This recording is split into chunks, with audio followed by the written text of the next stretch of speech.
महाराष्ट्र में भारतीय जनता पार्टी भाजपा के विधायक दल की बैठक में यह निर्णय लिया गया है कि देवेंद्र फडणवीस राज्य के नए मुख्यमंत्री होंगे।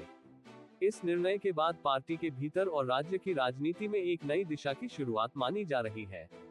देवेंद्र फडणवीस, जो इससे पहले भी मुख्यमंत्री रह चुके हैं, भाजपा के वरिष्ठ और अनुभवी नेताओं में से एक हैं।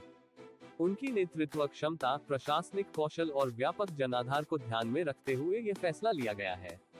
भाजपा की विधायक दल की यह बैठक राज्य की राजनीतिक परिस्थितियों को ध्यान में रखते हुए आयोजित की गई थी। इसमें पार्टी के सभी विधायकों ने हिस्सा लिया और सर्वसम्मति से फडणवीस के नाम पर सहमति व्यक्त की। पार्टी सूत्रों के अनुसार ये निर्णय राज्य के हितों को सर्वोपरि रखते हुए लिया गया है। फडणवीस को फिर से मुख्यमंत्री बनाने का उद्देश्य राज्य में स्थिरता, विकास और सुशासन सुनिश्चित करना है। देवेंद्र फडणवीस का राजनीतिक करियर काफी प्रभावशाली रहा है। उन्होंने नागपुर से अपनी राजनीतिक यात्रा शुरू की और बहुत कम उम्र में ही अपनी नेतृत्व क्षमता का परिचय दिया।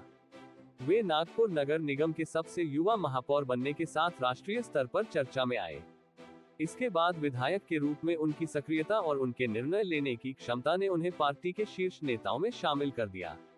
फडणवीस ने इससे पहले भी महाराष्ट्र के मुख्यमंत्री के रूप में राज्य को 5 वर्षों तक अपनी सेवाएं दी, जिसमें उन्होंने कई महत्वपूर्ण योजनाएं लागू की और राज्य के विकास में योगदान दिया। इस बार उनके मुख्यमंत्री बनने का निर्णय राज्य की वर्तमान राजनीतिक परिस्थितियों के मद्देनजर विशेष महत्व रखता है। राज्य में पिछले कुछ समय से राजनीतिक अस्थिरता का माहौल बना हुआ था। विभिन्न पार्टियों के बीच मतभेद और गठबंधन सरकार की खींचतान ने जनता के विकास कार्यों को प्रभावित किया था। ऐसे में भाजपा ने एक बार फिर स्थिरता और विकास के लिए जिम्मेदारी संभालने का निर्णय लिया है। फडणवीस का नाम आगे करने का कारण उनकी लोकप्रियता, संगठनात्मक कौशल और राज्य की जनता के साथ गहरा जुड़ाव है। देवेंद्र फडणवीस ने मुख्यमंत्री पद की शपथ लेने के बाद कहा कि वे राज्य के विकास और जनता के कल्याण के लिए पूरी ईमानदारी और मेहनत से काम करेंगे। उन्होंने भरोसा दिलाया कि उनकी सरकार सभी वर्गों के हितों को ध्यान में रखेगी और विकास की गति को तेज करेगी। फडणवीस ने अपने कार्यकाल में किसानों, युवाओं, महिलाओं और पिछड़े वर्गों के लिए कई योजनाएं शुरू करने का वादा किया है। भाजपा के वरिष्ठ नेताओं ने इस निर्णय पर संतोष व्यक्त किया है और उम्मीद जताई है कि फडणवीस का नेतृत्व राज्य को नई ऊंचाइयों पर ले जाएगा। पार्टी के केंद्रीय नेतृत्व ने भी फडणवीस पर भरोसा जताते हुए उन्हें अपनी पूरी समर्थन देने का आश्वासन दिया है। राज्य में भाजपा के इस निर्णय को अन्य राजनीतिक दलों ने भी गंभीरता से लिया है। देवेंद्र फडणवीस का मुख्यमंत्री बनना न केवल भाजपा के लिए बल्कि राज्य की राजनीति के लिए भी एक महत्वपूर्ण मोड़ साबित हो सकता है।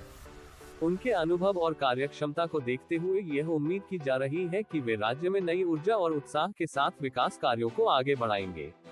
राजनीतिक विश्लेषकों का मानना है कि इस निर्णय का राज्य की राजनीति पर गहरा प्रभाव पड़ेगा।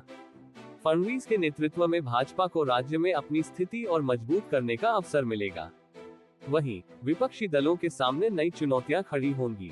महाराष्ट्र के लोग अब नई सरकार से अपने विकास कार्यों को प्राथमिकता देने की उम्मीद कर रहे हैं।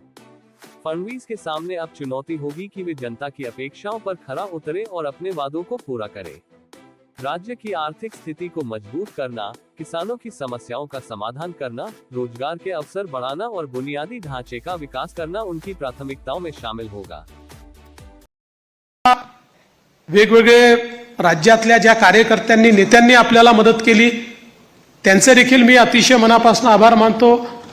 महाराष्ट्रातली सगळी टीम तर आपले प्रदेशाध्यक्ष बावनकुळेजी यांच्या नेतृत्वात महाराष्ट्र भाजप हा पूर्ण ताकदीने या ठिकाणी मैदानामध्ये होता आणि त्यामुळेच हा विजय आपल्याला या ठिकाणी मिळालेला आहे। त्याबद्दल भारतीय जनता पक्ष महाराष्ट्राच्या संपूर्ण टीमचं मी मनापासून अभिनंदन करतो, आभार मानतो। आणि अर्थातच तुम्ही सगळे लोक आहात म्हणून मी इथे आहे।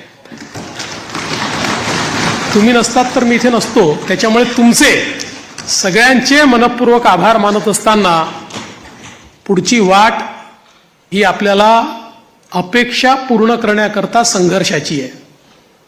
आपल्याला अपेक्षा पूर्ण करायची आहे। त्यामुळे आपल्याला सगळ्यांना आपलं महायुतीचं सरकार आहे, या सरकारमध्ये एक दिलाने आपल्या सगळ्या मित्रांना सोबत घेऊन आणि प्रसंगी जेव्हा इतकं मोठं मॅन्डेट असतं त्यावेळी सगळ्या गोष्टी सगळ्यांच्या मनाच्या आपल्याला पूर्ण करता येत नाहीत।